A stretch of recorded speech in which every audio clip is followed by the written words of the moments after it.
Every night, at exactly 10:40 p.m., the bus arrived. It groaned as it stopped, its old doors folding open with a tired sigh. The street was always quiet at that hour. Shops closed, lights dim, shadows long. Lena stepped on, showed her pass, and walked down the narrow aisle.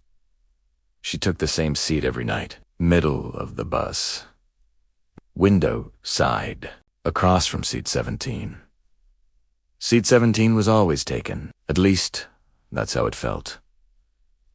No one ever sat there, yet the seat looked slightly pressed down, as if someone invisible had claimed it long ago. The first week, Lena ignored it. The second week, she noticed people avoiding it. When the bus was crowded, passengers stood rather than sit in seat 17. A tired woman with grocery bags leaned against a pole instead of resting. A student sat on the stairs near the back. One man even perched awkwardly on the edge of another seat, but never seat 17. By the third week, Lena started counting. 23 nights. 23 times. The same empty seat. One evening, she finally asked the driver. "Excuse me," Lena said, holding onto the pole near the front. "Is something wrong with seat 17? The bus driver glanced at her in the mirror. His face was lined, his eyes tired. "That seat's occupied," he said. Lena frowned. "But no one's occupied," he repeated, more firmly. She returned to her seat, heart beating faster than it should have. Across from her, seat 17 looked the same as always. Still waiting.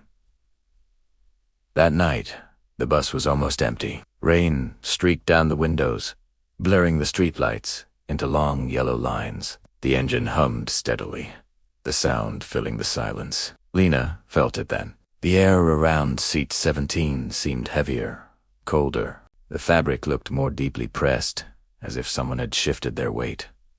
She held her breath. Then she heard it. Breathing. Slow. Careful. Right in front of her. Her fingers tightened around her bag. "Hello?" she whispered. The breathing stopped. The bus lights flickered once. At the next stop, the only other passenger got off. The doors closed with a hollow bang. Now it was just Lena, the driver, and seat 17. Her phone buzzed. "Unknown number. You're sitting too close." Her blood ran cold. She looked around wildly. No one else was there. She typed back with shaking fingers. "Who is this?" The reply came immediately. "I've been sitting here for years." Lena swallowed. "Why can't I see you?" There was a pause. The bus slowed slightly, as if listening. Then another message appeared. "No one looks long enough." Lena forced herself to stare at seat 17. At first, she saw nothing. Then, a shape, a darker shadow against the fabric.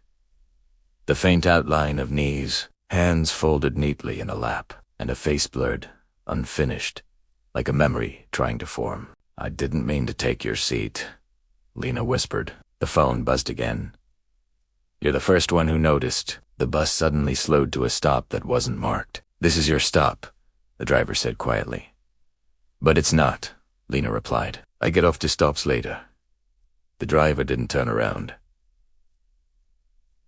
Not tonight. The doors opened. Cold air rushed in, carrying the smell of wet pavement and something older dust. Maybe, or time. Lena felt something brush past her. It was icy, heavy, and sad. The pressure on seat 17 lifted. The doors closed. The bus moved on. Lena sat frozen, staring at the seat across from her. It was truly empty now. Her phone buzzed one last time. "Thank you for seeing me." The next night, Lena almost didn't take the bus, but curiosity pulled her back.